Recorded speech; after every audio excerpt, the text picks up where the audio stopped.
제가 미국에 가서 이제 공부를 하고 영어를 좀 어느 정도 이제 하다 보니까 저 역시도 말씀을 좀 들어야 될 때가 있는데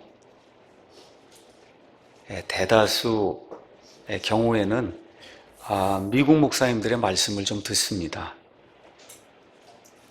미국에 많은 교회가 있고 이래저래 명성 있는 그런 그 목사님들이 이제 많이 있는데 제가 그래도 한 10년 정도 이렇게 설교를 하면서 목사의 시각에서 이렇게 봤을 때 그래도 성도들에게 가장 이렇게 영향을 미치는 출중한 그런 그 설교라는 그 목사님은 존 파이퍼, 그 다음에 존 맥아더, 아마 이름이 존이 돼야 되는 것 같아요. 존 요한. 이 두 분이 가장 큰 영향을 제가 봤을 때 개인적으로 미치는 그런 분 같습니다. 파이퍼는 이렇게 가서 보시면은 열정적으로 설교를 해요. 그냥 몸이 가만히 있지 않고 열정적으로 설교를 하고 감성적으로 설교를 이렇게 해서 사람의 이렇게 감정을 쫙 이렇게 끌어올리는 이런 설교를 좀 많이 합니다. 그리고 상담 사역도 참 그 사람의 그 심정에 자기 자신을 이렇게 집어넣고 참 상담도 이렇게 잘 하고 그래서 배울 게 참 많이 있습니다. 근데 까딱 잘못하면 이 감정에 빠지기가 쉬워서 조금 조심해야 될 그런 면이 있어요. 우리 맥아더 목사님은 아주 지성적인 설교를 합니다. 아주 지성적인 설교. 또 국가와 민족이 잘못된 길로 나갈 때 결단력을 보이는 그런 설교를 해요. 오바마 대통령 때 동성결혼 합법화가 됐을 때 우리는 절대 굴복하지 않을 것이다. 아주 멋있는 그와 같은 명설교를 이렇게 하는 그런 그 훌륭한 분입니다. 두 분 다 칼빈주의를 신봉하기 때문에 저와는 교리면에서 다른 점이 있지만 목회자로서 또 상담자로서 또 설교자로서 성경 강의하는 이러한 그 목사로서는 제가 도저히 따라갈 수 없는 아주 심히 훌륭한 그런 분들입니다. 제가 파이퍼에 대해서 몇 번 언급을 했고 또 파이퍼 목사님 설교도 했고 올해 3월 24일에 제가 교회 홈페이지에 설교 퀴즈라고 하는 그런 제목으로 글을 올리면서 맥아더 목사님이 베드로와 가룟 유다의 차이로 본 참된 성도의 의미 이런 제목으로 한 50분 이제 설교한 게 있는데 그 내용이 굉장히 좋다. 이렇게 이제 말씀을 드리면서 언젠가 한 번은 내가 이걸 모티브로 삼아서 설교를 한번 해야 되겠다. 이렇게 제가 그 홈페이지에 이제 올려놨습니다. 다시 말씀드립니다. 모티브가 좋아서 언젠가 한번 설교하겠다고 다짐을 했는데 이제 한 5달쯤 지나서 그래서 오늘 베드로와 가룟 유다의 차이는 천국과 지옥의 차이다. 이런 그 제목을 가지고 그 모티브를 살려서 그래서 이 두 사람의 일생을 좀 이렇게 살펴보면서 어떻게 천국과 지옥의 차이가 이루어지는가를 성경 말씀을 통해 살펴보는 그런 시간을 좀 갖도록 하겠습니다. 먼저 긍정적 측면에서 이 두 사람이 비슷한 점을 그냥 성경을 쭉 이렇게 제가 열거를 하면서 여러분에게 좀 말씀을 드리겠습니다. 하나님은 전지전능하신 분이에요. 무엇이든지 모든 것을 다 하실 수 있는 분입니다. 그럼에도 불구하고 하나님이 다 일을 하지 않으시고 사람에게 일을 이렇게 위임하셔서 사람들을 사용하셔서 하나님이 가지고 오신 계획을 하나님이 꾸준히 진행을 해 나가십니다. 그래서 이 세상을 구원할 그와 같은 목적을 가지고 하나님께서 직접 육신을 입고 이 땅에 오셨습니다. 그분이 바로 우리가 구원자로 믿고 있는 우리 주 예수 그리스도십니다. 그래서 그 하나님, 참 사람이요 참 하나님이신 그 예수님께서도 이 땅에 거하시는 동안에는 육신을 입고 있었기 때문에 제약이 있었어요. 이게 무슨 얘기냐? 인천에 계시면 서울에 있을 수 없는 거예요. 여러분 인천에도 있고 서울에도 있고 동시에 있을 수 있습니까? 육신 가지고? 이게 안 되잖아요. 그래서 우리 예수님께서 하늘의 왕국의 복음을 편만하게 이스라엘 온 땅에 전달해야 되는데 본인 혼자의 힘만으로는 이 육신에 갇혀있기 때문에 그렇게 할 수가 없으니까 그래서 어떻게 하세요? 12명의 제자들을 이렇게 부르시고 그들을 사도로 임명하셔서 그래서 예수님의 일을 하도록 하는 그런 내용이 마태복음에 이렇게 기록이 되어 있습니다. 마태복음 10장에 가서 한번 잠깐 보도록 하겠습니다. 10장에 가서 보니까 1절에 그분께서 자기의 12 제자를 부르사 그들에게 부정한 영들을 대적하여 그들을 내쫓으며 온갖 종류의 질환과 온갖 종류의 질병을 고치는 권능을 주셨다. 이렇게 기록이 되어 있습니다.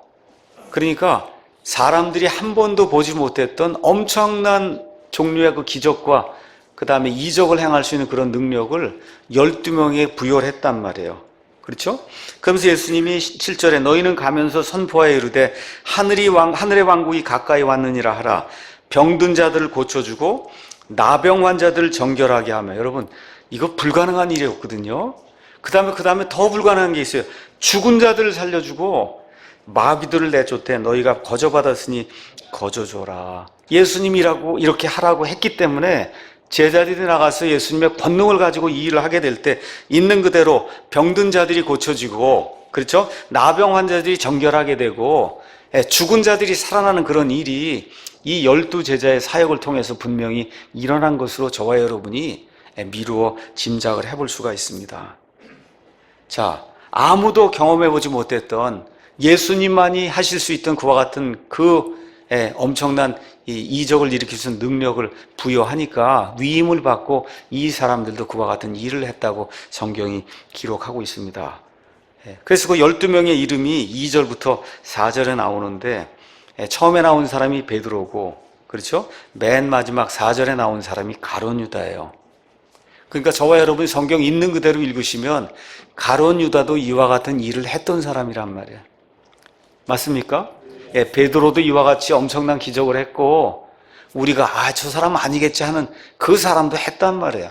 엄청난 기적과 이적을 행할 수 있는 그런 능력을 가졌던 사람이에요.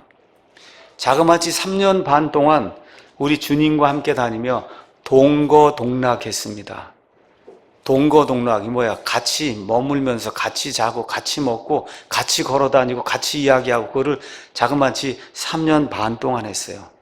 본인들이 기적을 일으켰을 뿐만 아니라 예수님이 저 요르단 강이니 아니면 저 갈릴리 바다에서 일어나는 그 엄청난 것 같은 그 폭풍 이런 것들을 우리 예수님께서 말씀 한마디로 이렇게 깨끗이 조용하게 하는 이런 엄청난 기적들 직접 눈으로 다 봤습니다. 그러고선 이 예수님을 통해서 하나님이 누구신가? 하나님의 마음을 읽었어요. 하나님의 마음은 뭐냐? 나는 희생물이 아니라 긍휼을 원한다. 희생물이 아니라 긍휼을 원한다. 겉과 속이 다른 그러한 그 위선자들을 내가 극도로 미워한다. 그 위선자들의 대표적인 사례들이 사람들에게 영광을 받는 바리새인들, 서기관들, 사두개인들, 헤롯 당원들, 이와 같은 사람들, 종교 행위는 겉으로 볼 때 엄청나게 화려한데 이 속은 완전히 썩은 이와 같은 그 종교 위선자들 내가 극도로 미워한다. 예수님이 거의 매일같이 이야기하셨을 겁니다. 그러면서 또 어떻게 이야기하시냐? 나는 오히려 세리와 창녀들이 회개하고 돌아오면 그들을 더 사랑한다는 거예요. 세리와 창녀들을 내가 사랑한다. 그렇게 이야기하시며 예수님이 나는 의로운 자들을 부르러 오지 아니하고 죄인들을 불러 회개하게 하려 왔다고 하는 엄청난 그와 같은 진술을 하신 거예요. 하나님은 의인들을 불러러 이 땅에 오지 않으셨어요. 죄인들을 불러서 회개, 뜻을 돌이켜서 그래서 하나님을 믿고 하나님의 은혜를 받는 그런 사람들로 만들기 위해서 이 땅에 오셨다는 그런 말씀을 자그마치 3년 반 동안 들은 겁니다. 아침에 눈 뜨고 일어나서 잠잘 때까지 3년 반 동안 예수님하고 같이 다니면서 이와 같은 말씀을 들었어요. 자, 예수님이 이렇게 엄청난 기적을 행하고 또 예수님의 제자들에게도 이와 같은 능력이 부여되고 그러니까 많은 사람들이 예수님의 제자가 돼서 나도 한번 저런 일들을 한번 하면 좋겠다고 쫓아왔습니다. 자, 그런데 오늘 여기 본문 요한복음 6장에 가서 보니까 여기 이렇게 이제 말씀이 나와 있습니다. 6장 한번 가서 보겠습니다. 66절 가서 보니까 그때부터 그분의 제자들 중에 많은 사람이 돌아가고 다시는 그분과 함께 다니지 아니하더라. 이제 설명은 제가 조금 이따 하도록 하겠고, 많은 사람이 제자가 되려고 몰려왔다는 거예요. 저 정도 스승을 어디 가서 만나겠느냐. 그렇죠. 많은 사람이 돌아와서 제자가 되려고 왔어요. 그런데 예수님의 말씀을 듣고 실족을 하고 많은 사람이 돌아갔는데, 그래도 지금 12명이 여기 그대로 남아있는 기사가 이 안에 기록이 되어 있습니다. 자, 열심히 일을 했어요, 이 사람들도. 이렇게 해서 우리 예수님께서 마태복음 19장에 이 12제자에게 이렇게 축복의 말씀을 주십니다. 19장 27절 28절. 그때 베드로가 그분께 응답하여 이르되, 보소서 우리가 모든 것을 버리고 주를 따라 싸우니 그런즉 우리가 무엇을 얻으리이까? 많은 거 희생하면 지금 3년 반 동안 예수님 우리 12명이 쫓아다녔는데 우리에게 도대체 무슨 보상을 주시겠습니까? 열심히 일했단 말이에요. 누구도, 가룟 유다도 열심히 일했단 말이에요. 예수님께서 그들에게 이르시되, 진실로 내가 너희에게 이르노니 다시 나게 하는 때 곧 사람의 아들이 자기의 영광의 왕좌에 앉을 때 왕국을 세우고 천년왕국이 이루어지고 이 온 땅을 내가 다스리게 될 때 나를 따르는 너희도 12왕좌에 앉아 이스라엘의 12제파를 재판한다는 거예요. 12지파를. 그러면 여기 누구도 포함이 돼 있어요.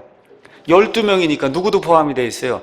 가룟 유다 지금 포함이 돼 있는 거예요. 어찌나 일을 열심히 하고 신실하게 하고 하여튼 예수님 쫓아다니면서 정말 적극적으로 일을 했든지 예수님이 가룟 유다 포함 12명에게 이제 천년왕국의 때가 이루어지고 이 땅에 내 통치가 이루어지게 되면 그러면 12지파를 다스리는 재판하는 이와 같은 권세를 내가 너에게 주겠다. 예수님이 직접 이렇게 말씀을 해주셨습니다. 자, 이렇게 된 이후에 십자가에 이제 달려 돌아가시기 전에 우리 예수님께서 직접 요한복음 14장 가서 보시면 이 나를 따르고 내 제자가 되려면 섬기는 사람이 돼야 된다 해서 섬김의 도리를 예수님이 보여주시는 그런 내용이 기록이 돼 있고, 그러고 나서 곧바로 마지막 만찬이 나옵니다. 요한복음 14장 마지막 만찬에 예수님이 여기 앉으셨는데 마지막 만찬에 오른쪽엔 누가 앉았어요? 예수님이 가장 사랑하시던 제자 누가 앉았어요? 요한이 앉았잖아요. 그렇죠? 그러면 왼쪽엔 누가 앉아야 될 것 같아요? 최소한 베드로가 앉아야 될 것 같은 베드로는 저쪽에 지금 있고, 여기 문맥을 가서 읽어보시면 요 왼쪽에 가룟 유다가 앉아있는 그런 모습이 이 안에 이제 있는 거예요. 그러니까 신임을 받아서 오른쪽에는 요한, 지금 왼쪽엔 지금 유다가 있고 베드로는 저쪽에 있으다가 뭐라 그래요?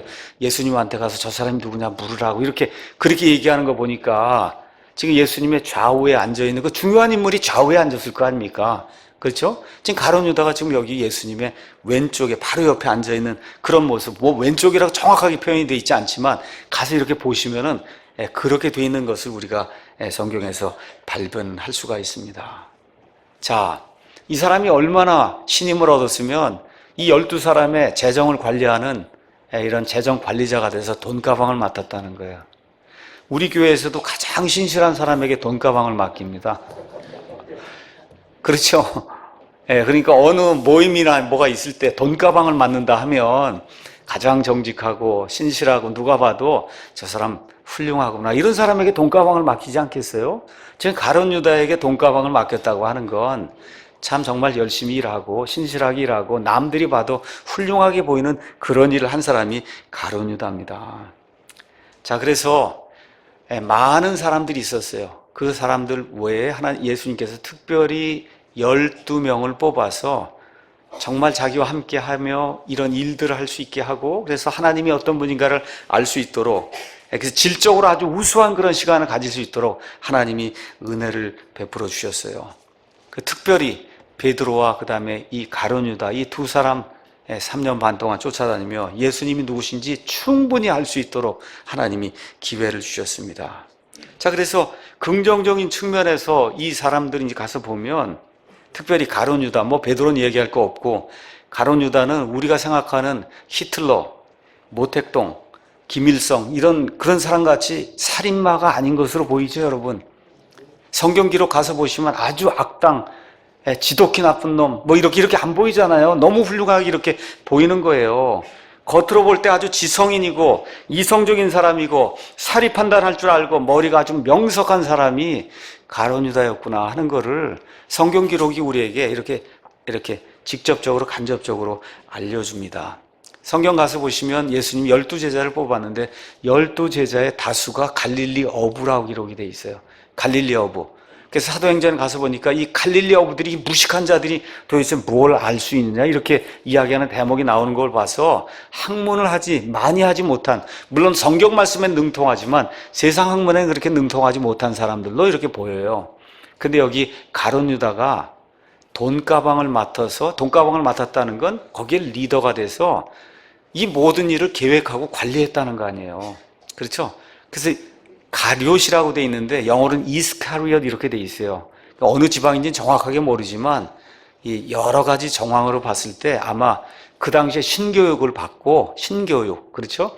해서 이렇게 관리할 수 있는 그런 능력도 있고, 뭐 셈도 잘해요. 여러분, 원래 셈 하는 사람이 누구냐면 세리 마태가 있잖아요. 이 사람이 원래 돈가방을 맡아야 되는 거 아니에요. 하는 일이 맨날 돈 만지는 사람이니까. 그런데 뭐는 못했냐? 매니지는 못했단 말이에요. 관리하고, 예수님 일정 관리하고 이렇게 하면서 이런 일을 하는 매니징 역할을 하는 그거는 할 수가 없는 사람들이에요. 그 모든 일을 누가 한 거냐? 여기 가서 보니까 가룟 유다가 했단 말이에요. 그러니까 지적으로 뛰어나고 명석하고 이렇게 관리할 수 있는 그런 기능을 가진 전문 경영인 같은, 이와 같은 실력을 갖춘 사람이 가룟 유다가 아닌가. 우리가 이제 그렇게 볼 수가 있습니다. 자, 그래서 긍정적 측면에서 두 사람이 훌륭한 그런 일을 했다. 여기에는 의심할 필요가 없습니다. 그런데 또 부정적 측면에서도 두 사람이 아주 같은 점이 있습니다. 여기 우리 오늘 읽은 요한복음 6장 거기 가서 보니까 베드로의 믿음 고백 이후에 70절에 예수님께서 그들에게 응답하시되 내가 너희 12를 택하지 아니하였느냐. 그러나 너희 중 하나는 마귀니라. 그렇게 얘기를 했어요. 너희 중 하나는 마귀니라. 그분께서는 시몬의 아들 가룟 유다를 가리켜 말씀하셨다. 이렇게 기록이 되어 있어요. 우리 마태복음 16장 21절에서 23절 가서 보시면 가이사라 빌립보에서 베드로가 당신은 그리스도시요 살아계신 하나님의 아들입니다 하는 엄청난 그런 고백을 하죠. 그 고백이 끝난 이후에 우리 예수님께서 뭐라 그래요? 이제 내가 예루살렘으로 올라가서, 그렇죠, 수제사장들이 고난을 받고 십자가에 달려 죽었다가 사흘 있다 살아난다, 이렇게 예수님의 모든 일정을 밝히니까 베드로가 뭐라 그래요? 절대 그런 일이 있을 수 없습니다. 그랬더니 우리 예수님께서 사탄아 물러가라. 여러분 들으시죠? 사탄아 물러가라. 그러니까 예수님이 베드로한테도 사탄이라 그러고, 지금 여기 가서 보면 가룟 유다한테도 마귀라 그러고, 그러니까 둘이 다 공통적으로 마귀 아니면 사탄이라고 예수님으로부터 칭함을 받았던 그런 경력이 있던 사람들이에요. 그러니까 좋은 면에서도 공통점이 많고, 여러분 예수님이 마귀라 그러면 그런 지옥이 어디 있습니까? 예수님이 너 사탄이야 그러면 그런 지옥이 어디 있어요? 그런 지옥을 두 사람이 공통적으로 받았단 말이에요. 공통적으로. 다시 말해 둘 다 마귀의 영향을 크게 받은 적이 있는 그러한 그 경험이 있습니다. 자, 나중에 이제 둘 다 배반을 하고, 그리고 예수님 십자가 돌아갈 때 떠나갑니다. 둘 다 예수님을 잘못된 형태로, 그런 잘못된 형태의 지도자로 착각을 하고 3년 반 동안 예수님을 쫓아다녔어요. 이 두 사람 모두 공통적으로 예수님을 어떻게 생각했냐? 정치적인 지도자, 왕이 돼서, 그래서 로마 사람들의 압제에서부터 우리를 구출해 줄 수 있는 그와 같은 분으로 예수님을 생각을 했습니다. 요한복음 6장에 처음에 가서 보시면 거기에 오병이어 기적을 일으키는 그런 내용이 나옵니다.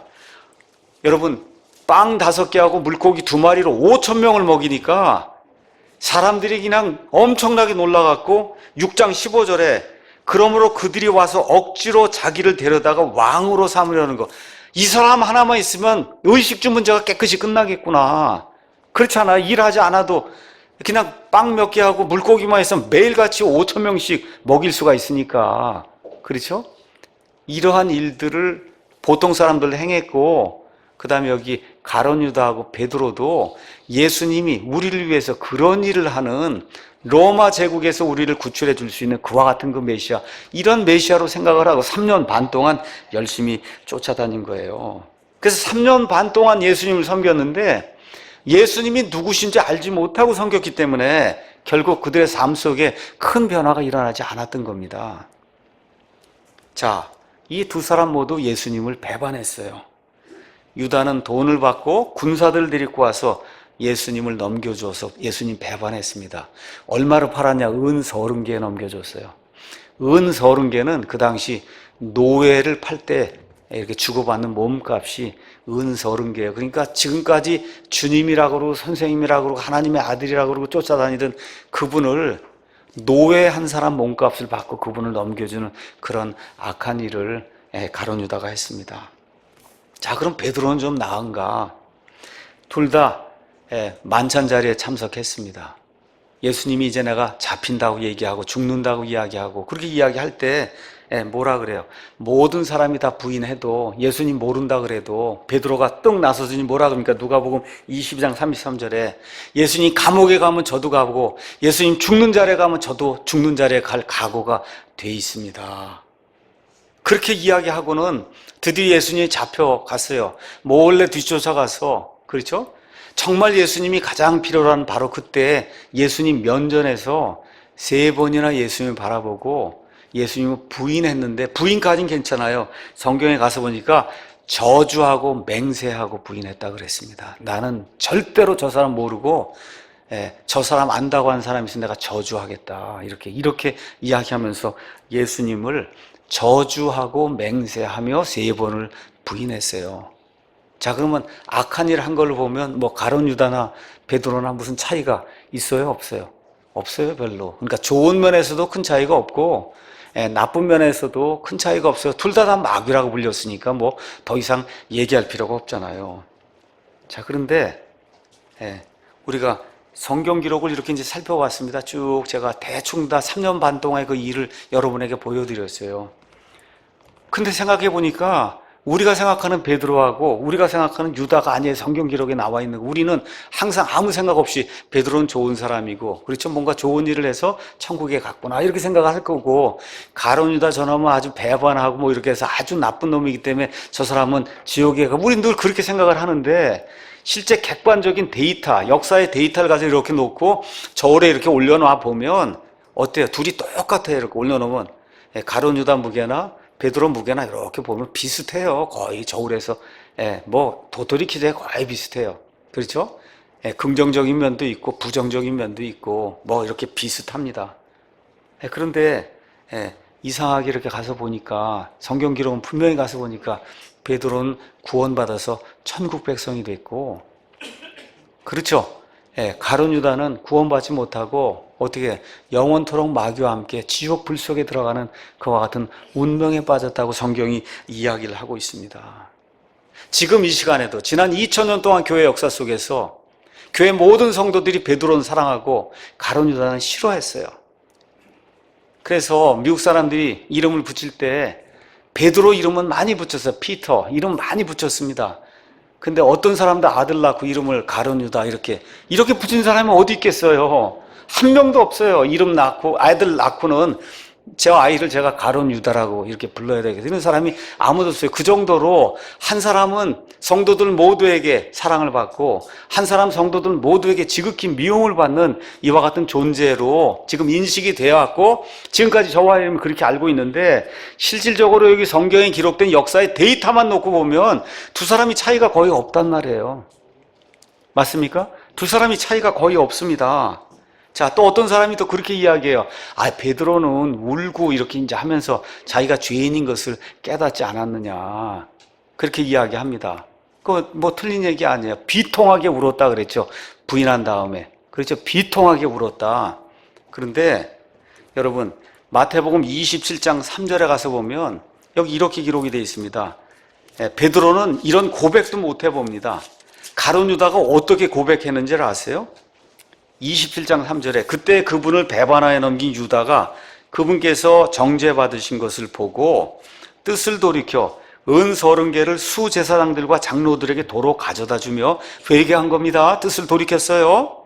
이르되 내가 무죄한 피를 배반하여 넘김으로 죄를 지었노라.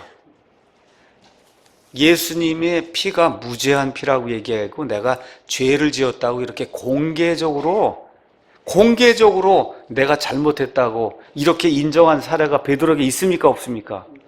베드로는 그런 적이 없어요. 그냥 비통하게 물었다는 그것 외에는 이렇게 구체적으로 내가 구체적으로 죄 없는 그 예수님을 내가 팔아서 저 십자가에 달도록 그렇게 만든 그와 같은 죄를 졌다고 구체적으로 고백을 하지 않았습니다. 이런 면에서 봤을 때는, 저와 여러분이 봤을 때는 어떤 사람이 더 훌륭한 그 고백을 했냐? 여기 베드로가 아니라 가룟 유다가 더 훌륭한 고백을 한 거예요. 맞습니까? 내가 공개적으로 정말 잘못했습니다 하고 훌륭한 고백을 했고, 이거 견디지 못해서 어떻게 해요? 결국 자살까지 하잖아요. 베드로는 그렇게까지 할 수 있는 용기도 없었어요. 자살까지 하는 이런 모습을 보면 어느 면에서는 베드로보다는 가룟 유다가 더 훌륭하게 보이는 그런 요소가 있다는 거예요. 인간의 눈으로 보면 일단 둘의 차이가 거의 없어요. 근데 베드로는 구원받아 천국에 갔습니다. 가룟 유다는 구원받지 못하고 지옥에 갔어요. 자, 왜 이런 문제가 생기는가? 구약 성경에 가서 보시면 야곱과 에서가 나옵니다. 어떤 사람이 훌륭해 보여요? 그냥 그 자기를 잡아먹으려고 그렇게 하고 애를 쓰고 속이고 이렇게 해갖고 장자권 빼앗고 그렇게 해갖고 나중에 돌아올 때 에서가 나가서 끌어안고 다 용서해주는 그 에서가 더 훌륭하게 보이지 않습니까, 여러분? 인간적인 측면에선 통이 큰 사람이고 그렇죠, 훌륭한 사람이에요. 이 야곱은 계속 속이고 돌아다니고 뒤에서 무슨 일 일으키고 이렇게 이제 하면서 그런 사람이에요. 그런데 이상하게 에서는 구원을 받지 못하고 야곱은 구원을 받고, 그렇죠, 야곱으로부터 12지파가 나오고 거기에서 결국 예수님이 나오는 그와 같은 축복을 지금 야곱이 받지 않습니까? 그러니까 성경이 이상한 거예요. 사람의 눈으로 보면 이상한 거예요. 둘 다 보면 다 똑같은 사람인 것 같은데 보니까 어떤 사람은 구원을 받고 어떤 사람은 구원을 받지 못한단 말이에요. 어떤 사람은 지금식으로 얘기하면 불교들 가운데 인간적인 그런 선행하는 거, 천주교도들 가운데 인간적인 선행을 베푸는 걸 보면 우리 기독교인보다 1000배, 10,000배 더 잘하는 사람이 있단 말입니다. 마더 테레사니 우리보다 1000배, 10,000배 더 잘하는데 성경적으로 가서 보면 지금 지옥 아랫목에 있단 말이에요. 저와 여러분 그렇게 하지도 못하는데 저와 여러분은 천국에 간다고 여러분 확신하십니까? 이게 아이러니인 거예요. 이게 아이러니. 그래서 많은 세상에 뭐 지혜롭다고 하는 사람이 이런 아이러니가 어딨냐, 이런 예수를 어떻게 믿을 수 있냐, 그렇게 이야기하는 겁니다. 그래서 오늘 이 말씀을 통해서 도대체 이 두 사람의 차이가 뭐길래 세상에 이런 그 인간의 관점 이런 거 봤을 때는 오히려 베드로보다는 가룟 유다가 더 훌륭한 것 같은데, 그렇죠, 왜 가룟 유다는 지옥을 가고 베드로는 구원받아 천국에 갔는가? 특별히 교회 오래 다니신 분들, 우리 아이들을 비롯해서 어머니 태석에서부터 교회 다니고 이런 사람들 오늘 좀 정신을 잘 차리고 내가 정말 어떻게 천국에 갈 수 있는가 그거를 다시 한번 좀 잘 살펴보는 그런 시간을 좀 갖길 원합니다. 자, 이 두 사람의 차이, 하여튼 무엇인지 조금 이따 말씀드리겠지만 그 차이가 영원한 차이를 가지고 왔어요. 하나는 영원 무궁토록 하나님과 함께 기쁨의 장소에서 영원 무궁토록 살게 되는 그런 축복을 받게 됐고, 한 사람은 하나님의 임재를 떠나서 사탄 마귀와 그의 천사들과 함께 영원 무궁토록 불 속에서 고통당하는 지옥에 빠질 수밖에 없는 이런 운명에 이제 들어가게 된 겁니다. 자, 지금식으로 이야기를 하면 둘 다 교회 열심히 다닌 거예요. 교회 열심히 다녔어요. 다녔을 뿐만 아니라 교회를 누구보다 더 열심히 한 거예요. 지금식으로 얘기하면. 근데 한 사람은 죽어서 천국에 가고 한 사람 죽어서 영원토록 지옥에 갔다, 그 얘기입니다. 여러분도, 저와 여러분 이 시간에 천국에 간다 이거 확신 가지고 계십니까? 왜 천국에 가는가를 오늘 보려고 그러는 거예요. 왜 내가 천국에 가는가? 왜 내가 천국에 갈 수 있는가? 베드로가 왜 천국에 갔는가? 야곱이 더 악한 사람인 것 같은데 왜 그 사람은 천국에 가고 에서와 그 다음에 가룟 유다는 더 좋은 사람인 것 같은데 왜 이 두 사람은 지옥에 가는가? 요한복음 6장 한번 가서 보겠습니다. 오늘 말씀 6장 51절 이제 가서 보시면은 예수님께서 오병이어 이제 기적을 일으키니까 사람들이 벌떼같이 몰려들었어요. 저 사람이 우리 왕이 되면 우리 모든 문제 다 해결하겠구나. 근데 예수님이 오병이어 기적, 다시 말해 빵 5개, 그 다음에 물고기 이걸 가지고 기적을 일으키신 그 목적이 있어요. 그 목적이 뭐냐? 이거 내가 주는 이런 빵 이거 이야기하려는 게 아니라 내가 저 하늘에서부터 내려온 빵이다. 내가 그 빵이다. 과거에 너희 조상들은 광야에서 만나를 먹고 이렇게 죽었단 말이에요. 그 하늘에서 내려주는 기적이에요. 그 기적. 그 기적을 체험하고 매일같이 먹었는데도 죽었는데 하늘에서 내려온 빵, 이 나를 먹으면 영원히 산다고 하는 이런 말씀을 지금 하시기 위해서 오병이어 기적을 일으킨 거예요. 그냥 단순하게 뭘 먹여주려고 한 게 아니라 이걸 통해서 하나님 저 보내신 하늘에서 내려온 살아있는 참 빵이 무언가 이거를 가르쳐 주려고 예수님이 이 말씀을 지금 하시는 겁니다.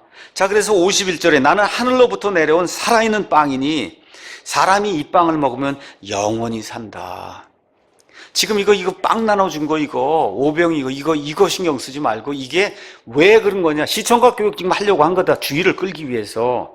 빵을 먹어야 사는데 이거 잠시 잠깐 사는 그런 빵 얘기하는 게 아니라 하늘로부터 내려온 살아있는 빵, 먹으면 영원 무궁토록 살 수 있는 그 빵이 바로 나다. 예수님이 그렇게 이야기를 하시는 거예요.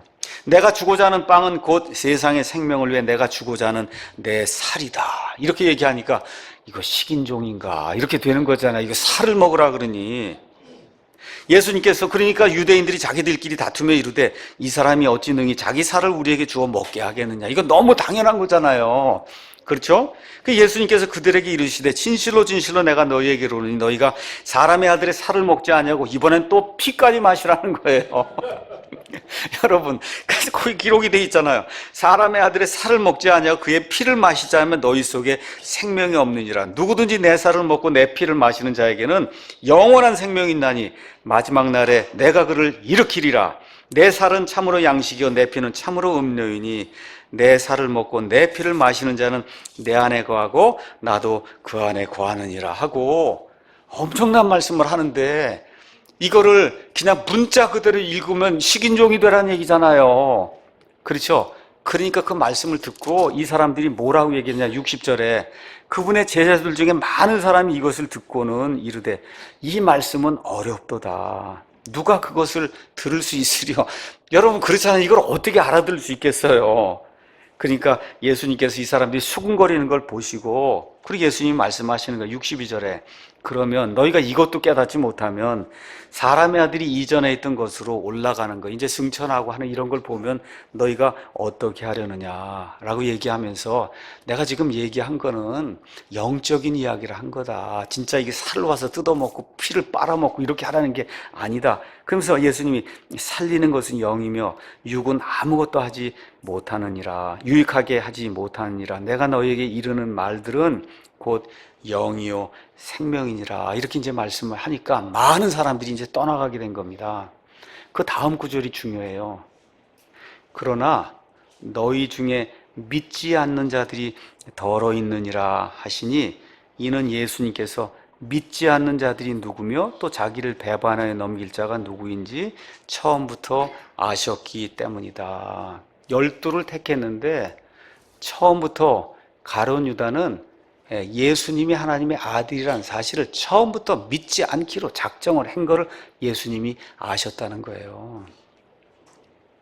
그래서 그렇게 열심히 일을 하고 좋은 조건에서 모든 일을 매니지하는 예수님의 12제자 중에 어느 면에서 으뜸이 되는 이런 자리에 이르렀는데도 어떻게 해요? 처음부터 끝까지 예수님을 믿지 않았다는 겁니다. 그럼 예수님이 어떤 분인 줄 믿지 않았느냐? 여기 40절 가서 보세요. 40절 나를 보내신 분의 뜻은 이것이니 곧 아들을 보고 그를 믿는 모든 자가 영존하는 생명을 얻는 것이다. 다시 말해 나 예수라고 하는 이 존재가 나를 믿는 자에게 영존하는 생명을 줄 수 있는 그런 존재라는 사실, 이거를 이 가룟 유다는 처음부터 끝까지 믿지 않았다는 거예요. 일은 많이 했습니다. 좋은 조건 가졌어요. 좋은 교육을 받았어요. 많은 기적들도 행했습니다. 지금 식으로 얘기하면 교회도 열심히 다녔어요. 교회 일 많이 했습니다. 근데 어때요? 그 안에 예수님에 대한 믿음이 없었다는 거예요. 예수님에 대한 믿음. 이분을 믿으면 내가 영존하는 생명을 받아 하나님의 본성에 참여할 수 있다고 하는 이 믿음이 처음부터 끝까지 없었다는 겁니다. 근데 베드로는 여기 뭐라고 이야기하느냐. 많은 사람들이 돌아갔어요. 그러니까 예수님께서 67절에 12에게 이르시되 너희도 가려느냐 하시니 그때 시몬 베드로가 그분께 대답하되 주여 영원한 생명의 말씀들이 주께 있사온데 우리가 누구에게로 가리이까? 같이 읽겠습니다. 우리는 주께서 그 그리스도시요 살아계신 하나님의 아들이심을 믿고 확신하나이다. 지금 베드로는 많은 실수를 범했어요. 예수님에게 마귀라 칭함을 받았어요. 예수님을 3번 면전에서 저주까지 하면서 예수님을 부인했어요. 그런데 이 사람은 예수님이 내게 영존하는 생명을 주실 수 있는 분이라고 믿고 확신했다는 겁니다. 이 차이가 천국과 지옥의 차이를 만들어내는 거예요, 여러분. 지금 여러분 여기 예배당에 왜 와 있는가 다시 한번 생각을 좀 해봐야 되는 거예요. 구원이 여기에 달려 있는 거예요. 사람이 좋은 사람이냐, 사람이 나쁜 사람이냐, 그렇죠? 많이 배웠냐, 적게 배웠느냐, 돈이 많냐, 돈이 적으냐, 그렇지? 이게 문제가 아니라는 거예요. 여러분, 이게 문제가 전혀 아닙니다. 주일 성수를 했느냐, 11조를 많이 했느냐, 헌금을 많이 했느냐, 새벽기도 이게 문제가 아니라는 거예요. 뭐가 문제인 거예요? 예수님이 누구신가를 정확히 알아야 된다는 거. 이것이 천국과 지옥의 차이를 가져온다는 겁니다. 이 세상에 태어난 모든 사람은 다 좋은 점이 있고 나쁜 점이 있어요. 여러분, 이 세상에 완벽한 사람이 어디 있습니까? 그래서 예수님이 뭐라 그래요? 나는 의로운 사람, 100% 완전한 사람을 부르러 오지 아니하고 저와 여러분 같이 죄인들을 불러서 회개하게 하려고 왔다. 예수님이 말씀하신 거를 베드로는 이해했던 거고, 가룟 요단 그걸 이해하지 못하고 처음부터 끝까지 자기 자신의 목적을 위해서 예수님을 쫓아다닌 겁니다. 자, 웬만한 사람 죄 지으면 눈물 흘리고 다 반성해요. 여러분, 눈물 흘리고 반성하면 구원받습니까? 그래서 우리 찬송가가 어떻게 돼 있어요? 울어도 못하는 거예요. 힘써도 못하는 겁니다. 돈으로 못하는 거예요. 이게 구원입니다, 여러분. 구원이 어떻게 이루어지느냐? 예수님만이 내게 영존하는 생명을 주실 수 있는 유일한 구원자심을 믿어야 구원받는 겁니다, 여러분. 이게 지금 베드로와 가룟 유다의 근본적인 차이였다고 성경이 우리에게 이야기하고 있는 거예요. 모든 죄악, 우리의 연약함, 나약함, 정말 부족함, 이런 모든 것에도 불구하고 예수님만이 내게 영원한 생명을 주실 수 있는 하나님이 마련해 놓으신 유일하신 구원자이십니다 하는 이 고백이 있어야, 그래야 구원받을 수 있는 거예요. 이것으로 천국에 가는 겁니다.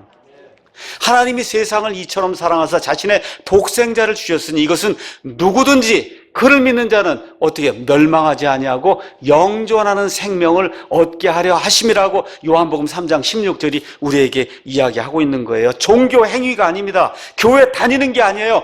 예수님이 구원자라고 하는 사실, 예수님만이 영원한 생명을 주신다는 그 사실, 그 믿음을 저와 여러분이 가져야 구원받는 거예요.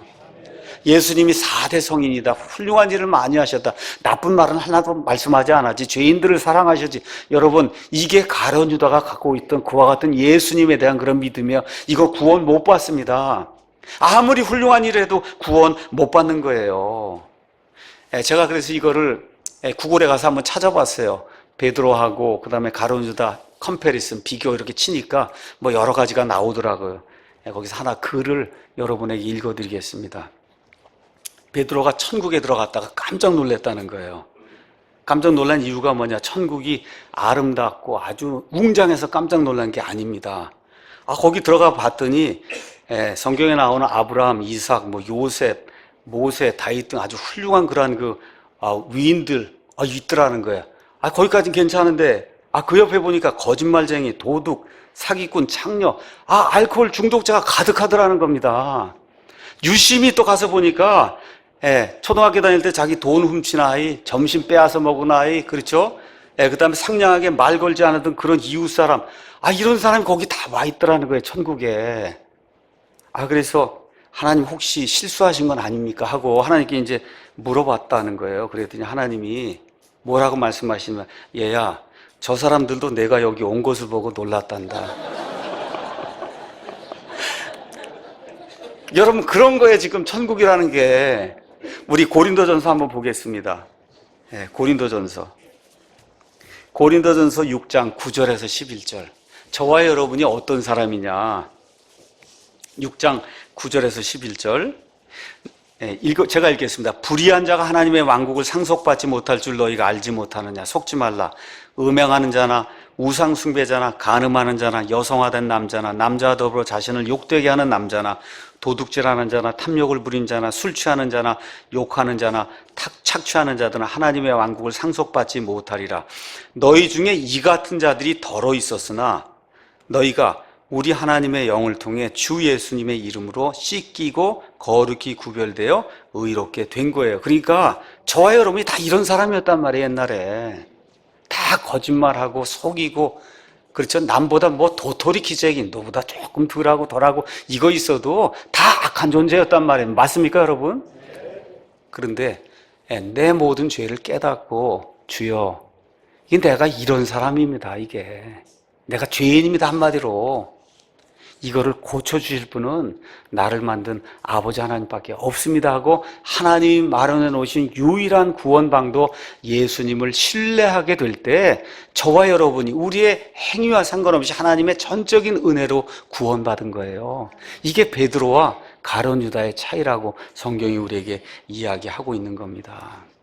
자, 여기까지 이야기하면 이제 성경에 나와 있는 그런 예를 이제 이야기한 거고, 요 근래 시대 이야기를 좀 해야, 그래야 여러분이 확실하게 이게 이런 거구나 하는 걸 알 수 있기 때문에 오늘은 이승만과 김일성의 예를 여러분에게 좀 들도록 하겠습니다. 이승만은 1875에서 1965년까지 살았던 사람이고, 김일성은 1912년에서 1994년까지 살았어요.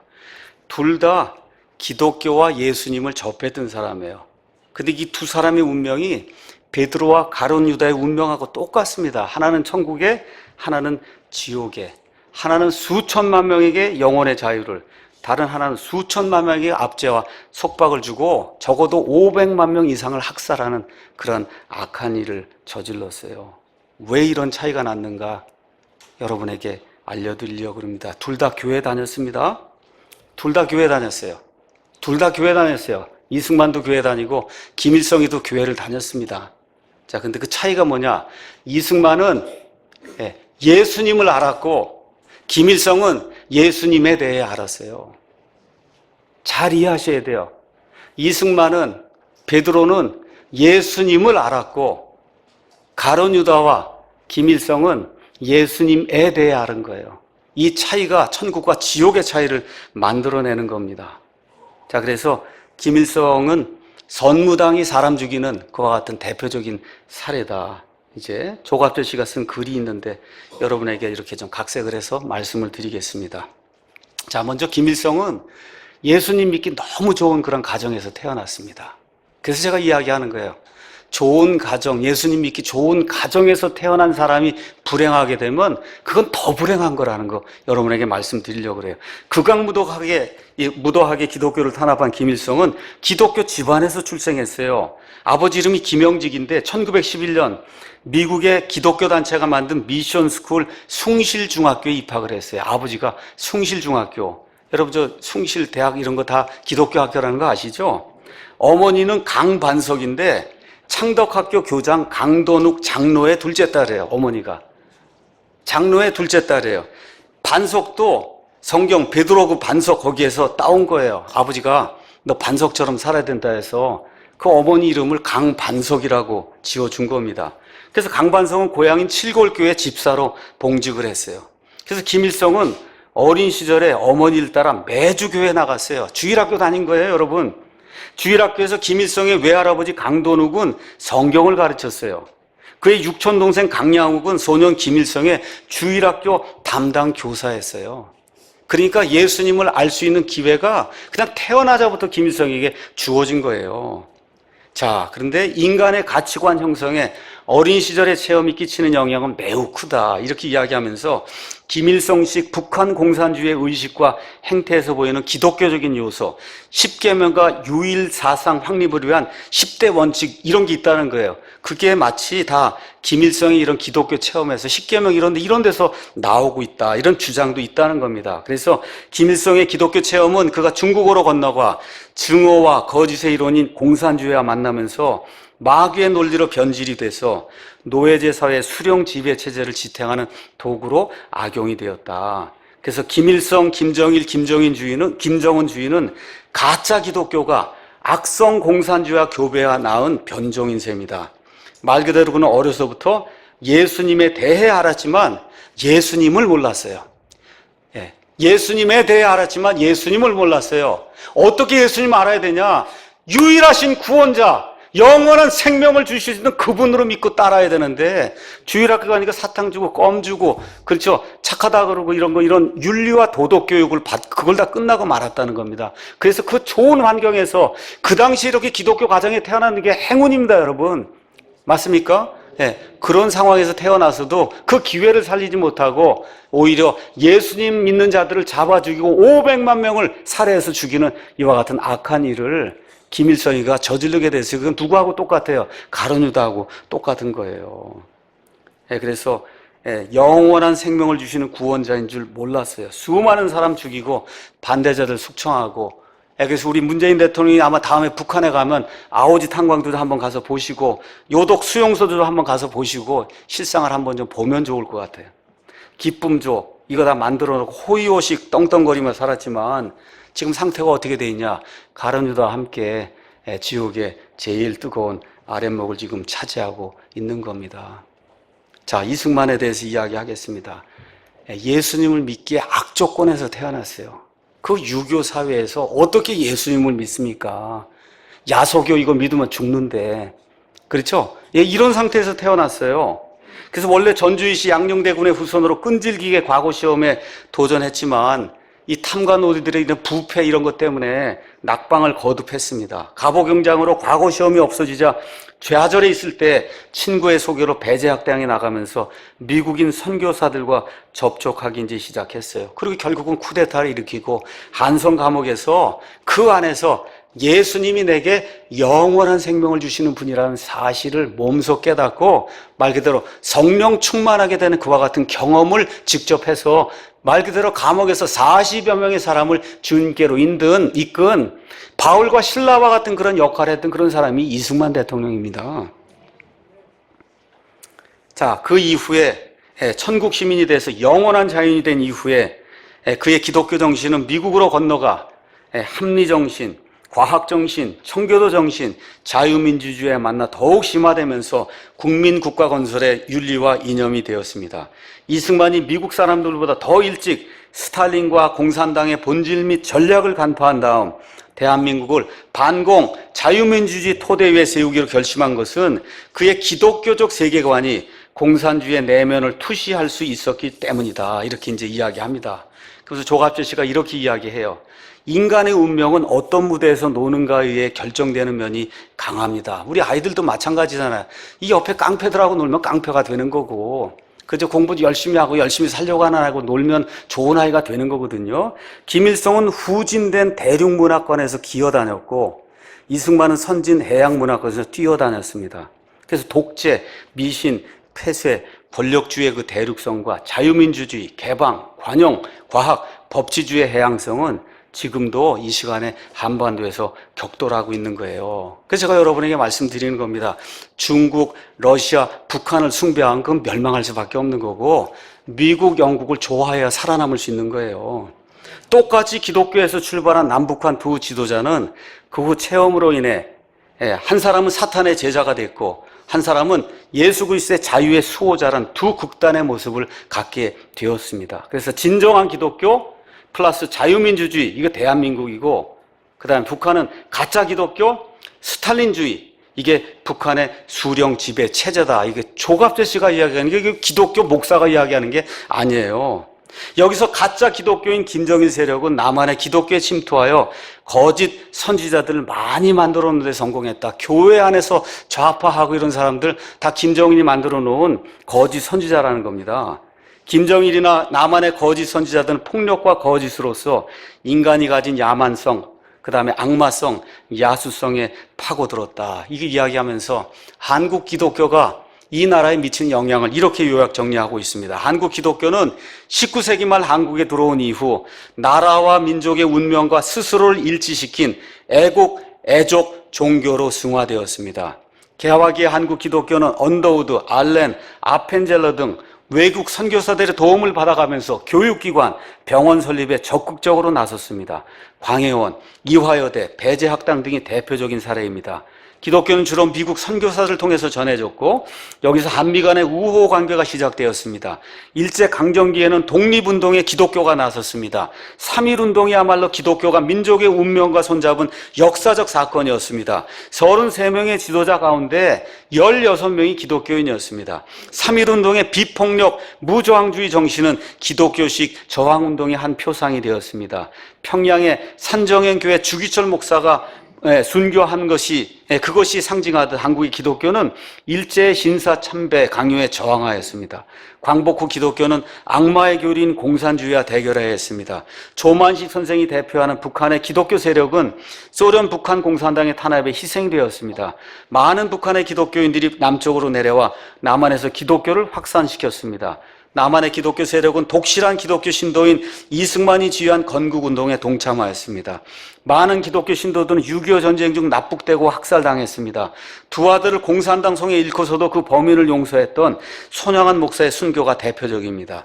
근대화 시기 한국의 기독교는 근대화에 필요한 직업 유리를 확산시키는 한편으로 근대화에서 소외된 노동자, 빈민층을 돕는데 우리 기독교가 가장 앞서섰다는 거예요. 민주화 운동에 있어서 한국교회는 하나의 성역이자 센터가 되었습니다. 북한이 대기근을 만나 탈북자들이 만주에서 많이 방황하게 되자 우리 한국의 교회들은 이들을 돕는 데 앞장섰습니다. 정부가 외면하거나 포기한 탈북자들을 우리 교회들이 보호하고 구출하여 한국으로 데려오는 사례가 많이 생겼습니다. 이 이야기하면서 마지막으로 한국 사회에 들어온 악마적 사교인 공산주의와 사랑의 종교인 기독교의 대결은 곧 한국의 미래를 결정할 거다. 그러니까 이거 기독교인이 아닌데 이 한국의 미래는 저 공산주의와 기독교의 저 대결에 의해서 결정이 될 거라는 거예요. 이걸 통해서 통일의 모습을 그려낼 거라는 겁니다. 사탄의 제자로서 스스로 우상이 되어 하나님에게 도전한 김일성, 김정일, 김정은 이 광신교도를 한반도에서 제거해야 하는 임무는 기독교에 부여가 되어 있다. 믿습니까, 여러분? 네. 이게 우리에게 부여된 임무인 거예요. 이거 제가 얘기하는 게 아니에요. 이 세상 사람이 얘기하는 거예요. 사탄의 제자로 스승이 우상이 되어 하나님에게 도전하는 자들이 김일성, 김정은, 그 다음에 김정일인데 이걸 제거해야 될 임무가 한국교회에 부여가 되어 있다는 겁니다.